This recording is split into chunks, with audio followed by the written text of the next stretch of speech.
after 2 days of being sick. We're gonna do it very slowly today, and hopefully I can do it 3 out of 5 days like this. I still have at least enough pictures to make it worthwhile, or mental pictures. Also figured out I can enable voice navigation on my GPS, so even if my GPS starts failing again, I can still hear what I should be doing, so that's nice. I probably will see that when I need it, the battery of my headset is depleted, but we'll see what happens. Today is gonna be like 240 kilometers. It's actually a trip around the mountain. We're in Cyprus, and on one side of the mountain, and then the village we're gonna visit is on the other side, so we're just gonna ride around it. I heard we're going to pass a military domain.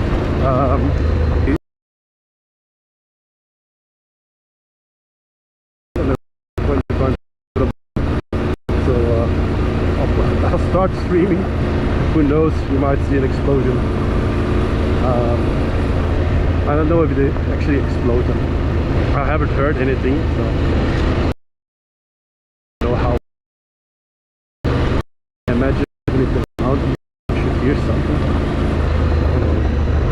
We had a lot of rain yesterday. Tent almost flew away, but in the end it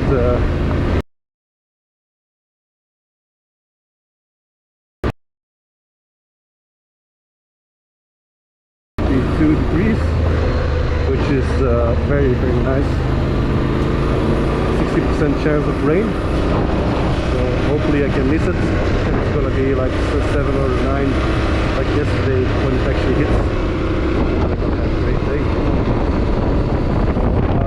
Enjoy the scenery. Got a little bit run for a while.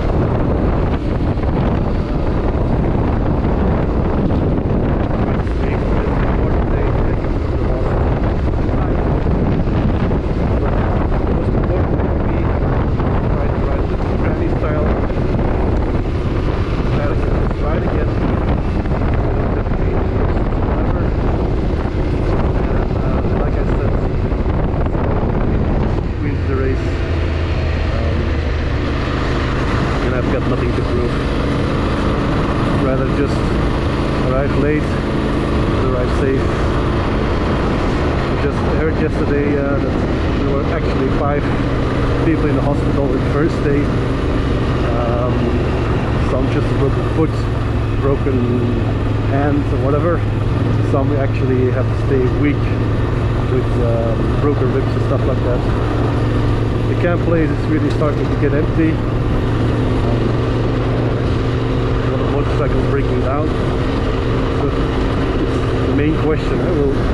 Is it just riding fast, just being unlucky? If I'm going slowly, will I increase my chances of not hurting my motorcycle? I don't know. I'm curious. I really have the belief that if you buy a motorcycle like this, you should be able to just do without any challenge.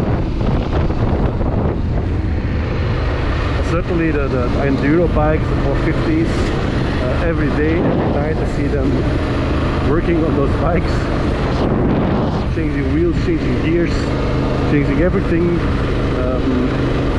One of the fellow Belgian riders who was disabled the first day, they actually came to him and asked if he would sell them a fuel pump. So, of course, to be honest, my bike is very new. So if you got an old bike, which might be smarter if you do something like this, then it's the logical thing to break down. So anyway, let's see what happens in the granny style riding. Hope to see you later. It's a nice place as well. Let's see that I don't get run over here.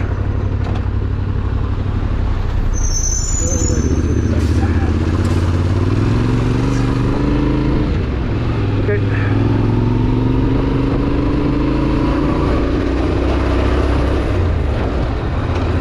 got here, I bought a 15 gigabytes card because I believed that Bosnia was in the part of the EU and they had free roaming. But I searched online and I found all kind of things about the free roaming in the West Balkans. But it actually meant that everyone in the West Balkans can now free roam. But yeah, the next step was including EU. When I entered the country, I got notifications from Orange. Oh, it's gonna be 14 euro per megabyte. Per megabyte. It's actually just criminal. Telnet was like 2.5 euros, which is also bad, but in comparison with Orange, it was better. So if you panic, we just stopped at the first fuel station, disconnected all the SIM cards, GPSs, hoping that the latent Facebook messages or whatever didn't cost us 500 euros. And I bought just 2 SIM cards, and they were like 2 euros each for 15 gigabytes for 5 days. So it's like it was a sign-up bonus that we got. So yeah, 50 days today. Those are the 15 gigabytes up, but I'll switch over to this card in the evening. So more than enough data for 4 euros. That's nothing to complain about. A lot of traffic on this road. I say that, but it's just like, so why shouldn't there be a little traffic? There's something that you forget the first day when you're riding in single tracks, and you try to go fast and all that stuff. And you have to remember that it's not a racetrack, so it's not sealed off. And even if you think you can drive fast, you don't know what's out behind the next corner.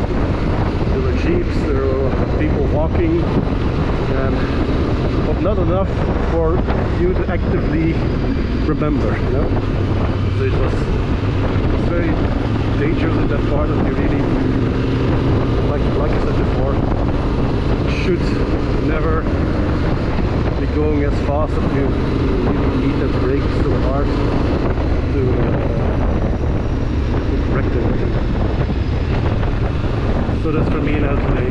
Ready style. Just riding, enjoying the road. Again, I have a feeling this is not going to be the most challenging one. There's no difference between the light track or the big bike track and the enduro track. I think there was one warning sign or something technical, so keep an eye out for that one. But you know, I haven't been sick for so long. Also, 2 days, I haven't been drive. Didn't mind the main difference you notice is that there are no other drivers anymore, because there are not a lot left, and it starts between 8 and 10 to start. Took it easy on, I just started at 9, and well, they're all different speeds, so it's actually very individual. You don't team up with someone, you're just riding on your own, which for me is nice because I can control my speed. Luckily I got it. And if something goes wrong, that's the reason why I did this rally.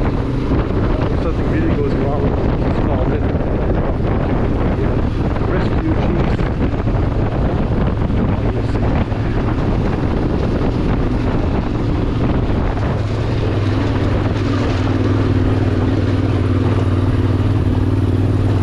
Look at that view. It's a bit scary to know that there are landmines everywhere. I can say, okay, look, let's go picnic down there. If you're here with a jeep, it's just really dangerous. You know? You can actually die in a country that's, if I remember correctly, has been out of war for 27 years, but you still have to clean up all that shit. So I really feel for Ukraine. they really see the toll on this country still from that war 27 years ago. So I would certainly recommend everyone to go visit, as long as you stay on the paths.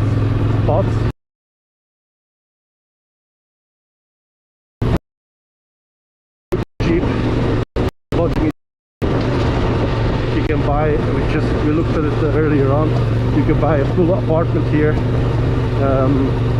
in the village for 20,000 euros. An apartment that would be